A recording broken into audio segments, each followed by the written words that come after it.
नांदेडच्या वडेपुरी शिवारात बिबट्याचा वावर, शेतकऱ्यांमध्ये भीतीचे वातावरण।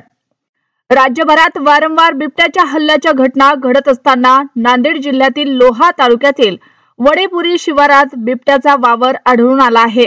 या घटनेनंतर परिसरातील गावकऱ्यांमध्ये आणि शेतकऱ्यांमध्ये प्रचंड भीतीचे वातावरण निर्माण झाले आहे।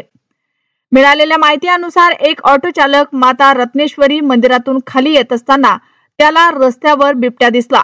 ऑटो चालकाने तात्काळ त्या क्षणाचा व्हिडिओ मोबाईलमध्ये टिपला आणि ही माहिती वन विभागाला दिली। घटनेची माहिती मिळताच वन परिक्षेत्र अधिकारी केशव वाबळे यांनी घटनास्थळाचा आढावा घेतला आणि प्रथमदर्शनी बिबट्याचा वावर असल्याची पुष्टी केली। वडेपुरी शिवारात बिबट्याच्या हालचालीची खात्री करण्यासाठी वन विभागाचं विशेष पथक घटनास्थळी रवाना करण्यात आलं।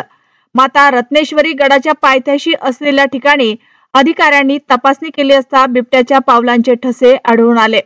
त्यामुळे या भागात बिबट्याचा वावर असल्याचं अधिकृतपणे स्पष्ट झालं आहे।